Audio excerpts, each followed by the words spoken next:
Welcome to the InStory show. I'm Devorah Spilman, your host. Our theme is how do you come out of hiding and dare to be seen for who you really are by saying yes to your soul and telling your story. And today I'm thrilled to welcome Atara Weisberger. Hi, Atara. Hi, thanks for having me, Devorah. I am delighted you're here. I'm going to read a little bit about you and we'll dive in.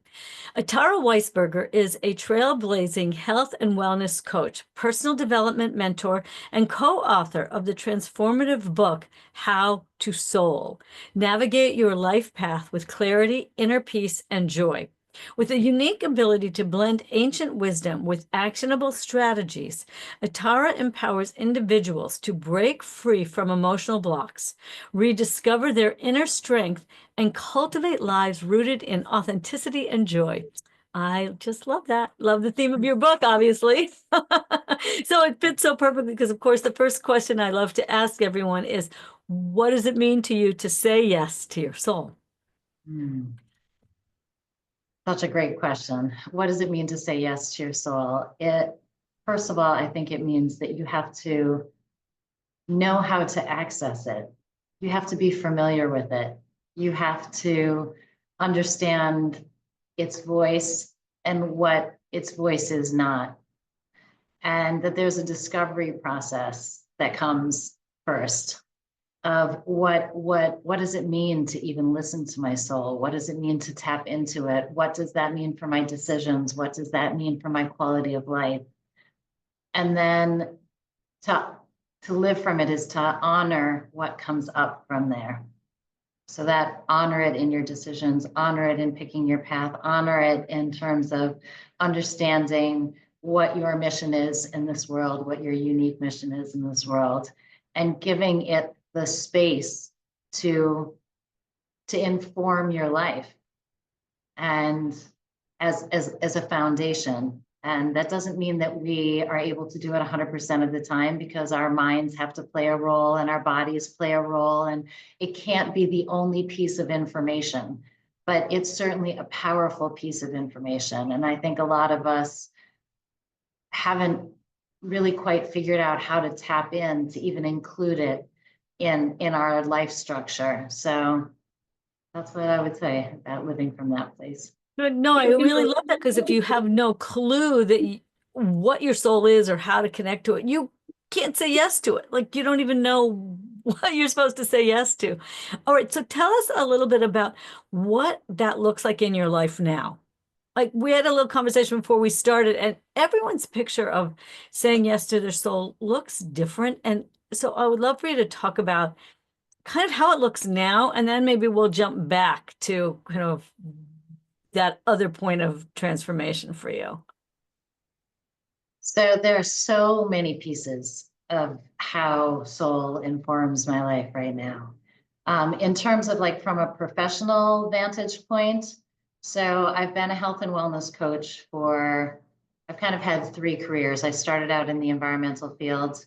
And then when I started having kids, I transitioned into something that was more flexible. So I became a personal trainer and then a nutritionist. And then I opened up a fitness studio for women.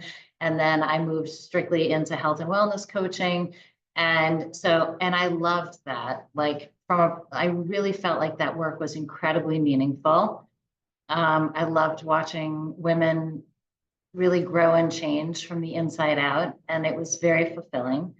But then I had a life change. I got divorced and I needed more stable income, and an opportunity to enter the corporate world presented itself, sort of in the health genre, but working for a biotech startup in New York City, which is not something I ever saw myself doing. And it was, it's still helping people. It's in neurodegenerative disease. So we're helping patients with Alzheimer's, Parkinson's, MS, et cetera, which is great. But it's not my day-to-day work isn't that same feeling of like really being in that space of, I'm really helping people every single day. That being said, I think my piece of like living from my soul professionally is not to throw the baby out with the bathwater. That meant that I still coach, but I coach when I'm able to, and it allows me to kind of be a little bit more selective about the clients that I work with. So I can really suss out, am I a good match for them? Are they a good match for me, for my style of coaching? And I'm able to incorporate that piece so that I still feel like I'm connected to meaningful work, like where the work itself is meaningful. And really writing How to Soul was also, I love writing. And that's like, I always think when people ask, like, how do you know when you're like working in your soul's space? And I always think it's when you're doing something where the clock passes and you have no idea what time it is. You're totally lost. Like I can sit down to write, 3 hours can go by. I look up at the clock and it's like no time passed at all, which is incredible. So between like the book and the coaching on the side, I was able to kind of still carve out, even though I work very full time, I was able to still carve out like really meaningful work. And of course, my kids and taking care of my grandson. And like I've found the meaning kind of around my daily work. And, there are struggles with being in business for yourself also. But, bringing that kind of spiritual perspective into my daily life is something that I must have. That's like not optional for me, even if my 9 to 5 job is not kind of the same feeling. So The reason I was excited for you to talk about it is that I think it's a myth, like you said, throw the baby out with the bathwater, or that it's all or nothing. That if you have a spiritual practice and you decide to bring it into the corporate world, you're going to enhance that world. Even for if it's in sure. small conversations, in small ways, and how you model your spiritual life. Absolutely. Like wherever you go, there you are, right?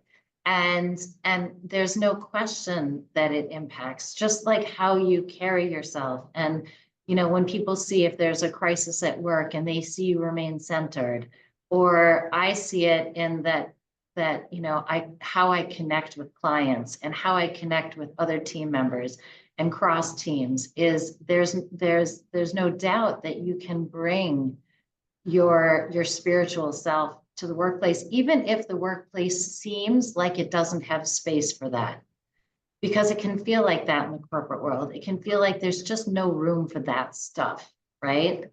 But if it's in how you interact with other people, it's interesting. This is just kind of you could probably apply this to any field of work. And I talk about this in the book a little bit, is like when I was in just doing coaching full time, oftentimes I'd have young coaches or other coaches or people who are thinking about going into coaching who would call me for advice. How do I get into the business? How do I focus on this? What degrees do I need? And it really didn't matter if they were going to set up shop next door to me or if they were going to set up shop across the country. It was always, I never saw it as competition because I was coming from a spiritual perspective.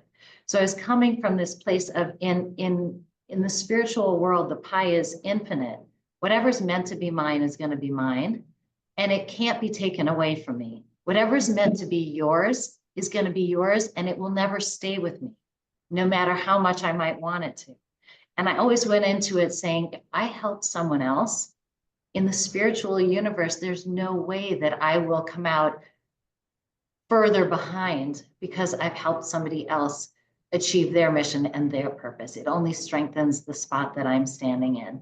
And I think people would say to me, like, you were so generous with your time, or that you really gave me great advice, or people said, why are you sharing this information with them? And I was like, because there's no competition in the spiritual world. It just doesn't exist. And that's kind of an example of like bringing that spiritual value into our professional lives also.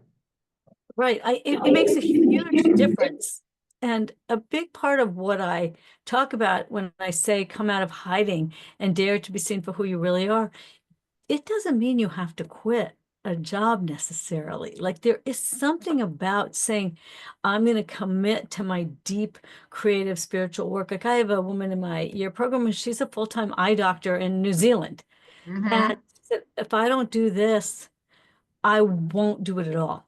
like if I don't give some portion of my attention to my larger spiritual vision, then my job will suck of all of me.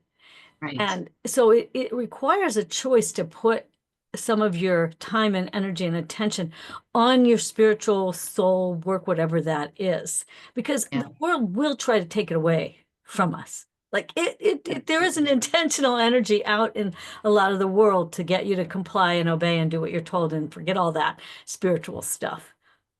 There's no question that it's a discipline. That like it really is, in the sense that you do have to, like, work expands to fill the time, and we're all so busy. And you could literally just, you can have the best intentions. It's like exercise, right? It's like you can have the best intentions, but you really have to like you said, carve out the time. But I think in order to do that, you have to first have a spiritual practice that feels pleasurable and meaningful, that's going to pull you towards it, right? So that, again, we go back to like, what's the first step in everything? The first step in everything is figuring out what connects you spiritually. How do you know that it's spiritual that's connecting? How do you know that that's the piece of you that's connecting, right? Is like, what does spiritual pleasure feel like? What does spiritual connection feel like? What does it mean to be rooted in myself?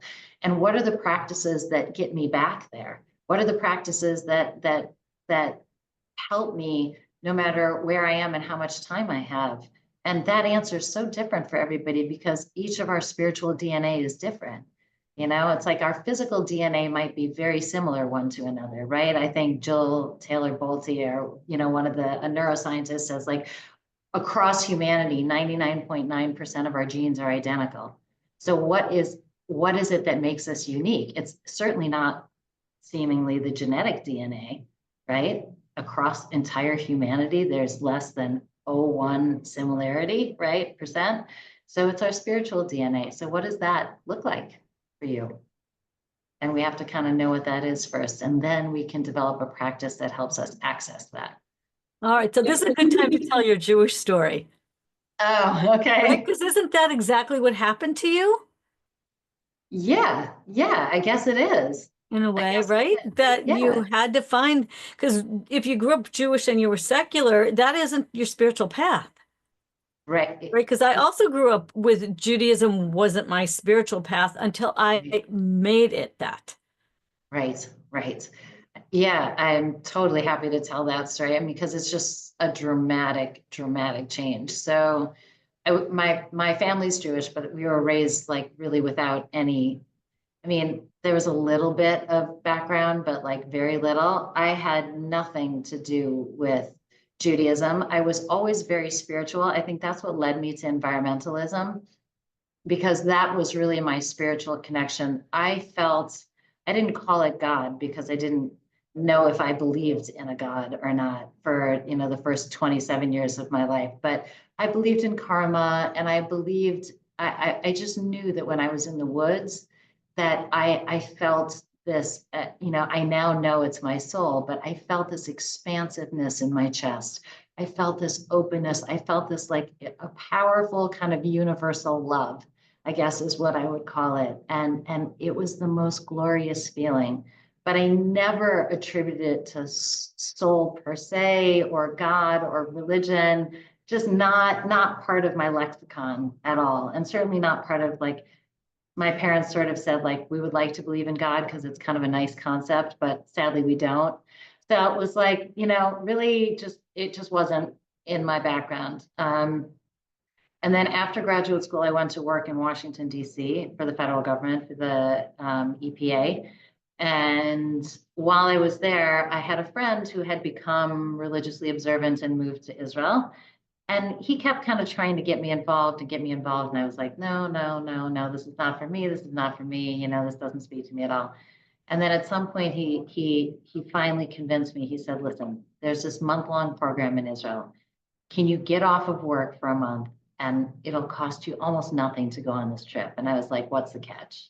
You're going to send me to Israel for a month. I was like, room and board covered? He's like, yeah. I was like, travel like in the country covered? Yeah. What's the catch? The catch is you have to buy your own plane ticket. I was like, what else is the catch? He was like, there isn't another catch. And I was like, for real? He's like, yeah, for real. So anyway, I went to Israel for this program and was completely blown away by not just the content, but I was completely blown away by the people around me. It was like the first time in my life where I felt like I fit. And community is a big part of spirituality. And it wasn't because I was looking to become religious. That was the last thing I was looking for. But I just felt like I was at home. I had this experience of the location and the people, and my soul just felt at home. And I was like, what is this? I have to figure out what this is.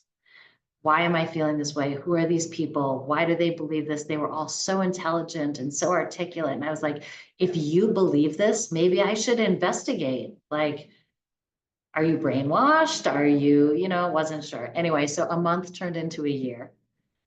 And over the course of the year, I learned and I studied and I asked questions and I poked and I prodded and I absorbed the energy of Israel and just like really immersed myself for the first time in my life, immersed myself in spirituality, immersed myself in all of the tough questions. Is there a God? What's the difference? Why do bad things happen to good people? Why, and how, right? Really immersed myself in that. After a year, I took a short break, came back to America. I returned to Israel for a second year and really solidified my spiritual practice in that year. I was still, by the time after the first year was over, I was still like, I had my brain around it, my heart around it, but I didn't kind of have my practical self around it yet. So that was really what the second year was about. And then by the time I came back to the United States, I was like fully observant.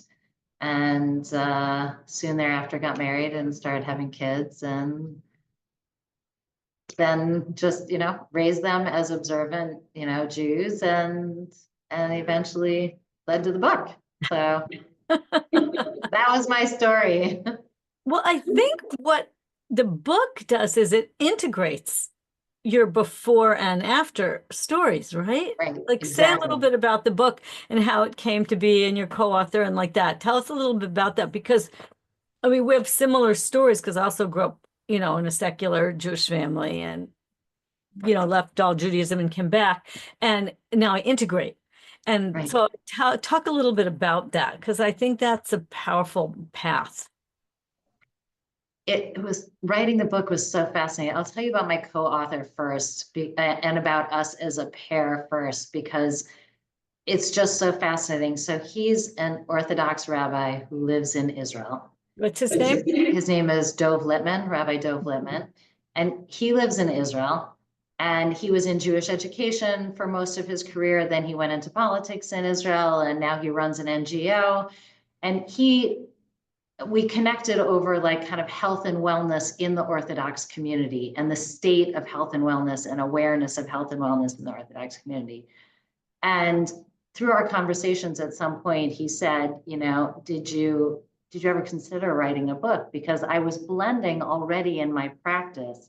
I was already blending my personal training background, my nutrition background, my environmental background. Like I was already blending all of that with traditional Jewish wisdom with my clients and in my business, right? In the tribe, which was the name of my fitness and health studio. And so I was already doing that. And he was like fascinated that there were, from kind of looking at it from the religious side only, that there was this whole universe that could be explored. So he said, did you ever think about writing a book? And I was like, a million times, but just haven't done it. So we actually wrote two completely different manuscripts. One was called Food, Mood, and God. And then in the end, through a professional editor and our publisher, it ended up getting more focused on understanding your spiritual self, and food and movement and nature, which are all in How to Soul, all in the book, are the avenues to support that spiritual journey. And accessible, and music, we have a chapter on music, we have a chapter on spiritual parenting. So we blend all that together. But what was so interesting is that I had come from a secular world, so I kind of understood, like I had the secular language and I read tons of self-help books. like secular self-help books. My whole life, I've read secular self-help books. And so I had that language, but I also had the religious language, but he had the real depth of knowledge of the Jewish sources, like the original Jewish sources, whether that was the Talmud or the Bible or mystical sources in Judaism. He had them and he could understand them in their original Hebrew. So he really brought in that real depth of authentic sources translated from the original language, which is very powerful. You're not getting like a third degree, translation of them. But I was bringing in understanding the language of a non-religious person living a religious life. So we had these, pieces, and the book was such a dance between like figuring out the balance of all those things. So we have lots of secular sources, names that people are familiar with, whether it's Tim Ferriss and his podcast, or it's Oprah Winfrey, or it's The Body Keeps the Score, that, like, those kinds of sources, all the way through to the deepest and most profound of the biblical sources. So it ended up being a really beautiful blend. And I really think that it speaks to anyone along the spiritual spectrum, from absolute beginner to these concepts to someone who's lived a religious life their entire life. Everybody can walk away with something from How to Soul. What do you think it did for you that was really powerful to do your book, to work on your book? What a great question. It's been my dream to be a writer. And it was really the fulfillment. Like, when I'm writing, I know that I am using the one very unique gift that God gave me. And to use it to help other people is potentially one of the greatest spiritual pleasures that I know of. Being in nature is wonderful and I love it and it connects me, but I'm receiving in that space. Mm. And that's okay. We need to receive. We can't have our spiritual buckets be empty, right? That's why we go out there, because it feeds us. Why we do these spiritual practices is to feed us. But to find something that feeds you and allows you to feed others spiritually is potentially one of the greatest pleasures on earth in this lifetime, this physical body lifetime. And that's what the book gave me. Yeah. Yeah. I agree with you. It's like this sense of, I often talk about, how do you shape your gifts into a form that someone else can receive? Like, I often joke, you can go to the river and drink, but if you want to bring someone else a drink, you're going to have to make a vessel. Right? And it feels hard sometimes to shape very expansive, creative, spiritual energy into a form, because it goes from expansion to constriction, but in an appropriate way. Right, because here we are, we're recording this during the holiday of Passover, which is so thematic of coming out of restriction into expansion, from slavery to freedom and all of that.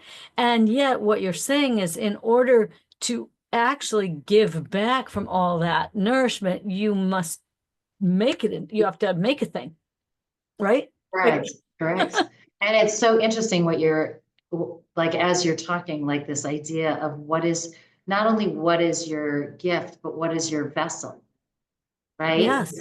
And that's what a wonderful, like, workshop concept, something to work through, right? Is, what is your vessel? And I think one of the things I learned, so I'm certified as what it's called deep transformational coaching. So I'm certified as a deep transformational coach. And I was trained at the most wonderful institution. It was like really fantastic. And one of the things I learned through that is that one of the most powerful ways that you can support somebody else's spiritual journey is just learning how to create a healing and spiritually open space for someone. And so, like, when we think about being a vessel for somebody, when you think about that, there's your spiritual gift and then there's creating a vessel to share that gift. it may not be as active as writing a book or as active as starting an organization, or as it doesn't have to be that big. It can be that you realize that your spiritual gift, let's say your spiritual gift is, I don't know, generosity, right? You have that doesn't mean that you have to go out and give away all of your worldly possessions, right? You can find a way to you tap into that spiritual characteristic of generosity in ways that nourish people around you. It doesn't have to be big, and it doesn't have to be splashy, and it doesn't have to get social media likes, right? That your vessel can be kind of private if it needs to be, as long as you have capacity to share it. So. Right. I think that's the part about not hiding. Yeah. Because I think we got raised in the school system to obey authority and to comply in order to get good grades, or to, survive our families by getting approval or whatever it was. And this sense of not having that be the definition of everything we express. And there comes a point where you bump up against that this is not expressing who I really am. And that push, I'm sure you felt this and work with women who feel it, that sense that you're being pushed by God or by your soul, like it doesn't let up. Like if you start to know it, and if that's why I talk about saying yes to your soul, because there's only so long you can say no before you get slammed, I think. Say no to your soul, you mean? Mhm. Before you start to suffer from ignoring it? Is that what you mean? Right, Yes. right. I mean, the messages get, they can sometimes get progressively louder, or we start to feel something in our bodies, right? That's why somatic therapy is so powerful, because sometimes what happens is like that wake up call, if we're not listening to it when it's quiet, sometimes it gets louder, or it gets stored, or it gets transmitted somewhere into our bodies. And then we have to kind of root out what that is. Like, what are you feeling? Like, where did it go in your body? Like, what is it? You have backaches, or you have headaches, or you have what's asking to be paid attention to? Where did that come from? Well, it comes from stress. What are you holding on to? Right? What is that about? And what is it that wants to be expressed? These are all very spiritual kind of questions, like what wants to come out right now that your body is trying to say, I need to pay attention to something, right? So I think that at some point we do feel the call of the soul, and it's just a question of how loud and in what form before we have to really heed it. So that's part of my goal in my work and hosting the summit and you're writing the book, is to help all of you watching to say yes to your soul, to figure out what does that mean? How do you do it? So along those lines, tell us a little bit about your free gift, which I think will help them. Great. So you can I've recorded 2 free heart meditations that you can listen to. They have very different focuses. One is a bit more somatic, like really taps into aspects of what you're feeling in your body in order to connect with the heart center. And then the other one is a little broader about what that means. Like, what is the heart center? What does that mean to tap into it? And how does that space feel, et cetera. So listeners can go to howtosoulbook.com. They'll have all the links. They'll just click the button and they'll see everything. So and it'll give them an access to how to get your book as well, and to just download the meditations. And the reason I said I think it will help is because those meditations like that are part of how you say yes to your soul. And it's a great starting point, or it's even whether you're experienced in a spiritual practice or not, they're helpful to anybody, because it's centering no matter what, and helps you really focus on that heart space. So so they can find it. So grab her meditations. We're going to have a Facebook group with the show, so you can find Atara in there or me and share what are you saying yes to? How are things opening up for you? What is it like? So before we wrap up, Atara, leave us with a last thought or two. Last thought or two. Everybody really wants the same thing, like on a macro level, right? We want love, we want acceptance, we want connection, we want meaning and fulfillment. We want inner peace. But what that looks like for each person is unique. Like what the exact kind of blueprint for our lives looks like is unique. And figuring that out is not a selfish venture. Why is that not a selfish venture, right? So one of the things I think is really important in self-work is that it doesn't become just about the I. It also has to be about the we, because we are all connected spiritually, right? So, but in order to be the best for others around us, we first have to be the best for ourselves. And so even though that's a starting point for us, is that self-awareness, it's not just the ending point. And I think it's important to, it goes back to your like the purpose and vessel. I think it goes back to that point. And, you know, just that baby steps, micro steps, you're not, change doesn't come overnight and awareness doesn't come overnight. And there are going to be times when you feel like you really connect to your inner self. And there are going to be times when the noise from your head and the noise from the outside world and the, you know, social media, whatever, and the stressors of life are all going to kind of crowd out that voice. And it's okay. Come back, take a moment, come back to your center. Once you're there, you know it's always there. It doesn't leave you. It's like your anchor and it's available always. And so, you know, don't get down on yourself when you have these kind of trajectories out and away from your soul and you make decisions that you feel like aren't consonant with it. It's okay. You can always come back. And it's just a comforting thought. So. I agree. It's extremely important to know you can get back up, that you can come back, because life has a way of happening, right? Yes. So Always can come back. Always. It's always there. It's your center, it's your stability, it's your core, and it's always there for you. thank you for your wisdom, your words, your spirit, and your book and everything else. So everybody, as I always say in farewell, remember to go out in the world, share your story, live your purpose, and be a blessing. Bye, folks. Amen.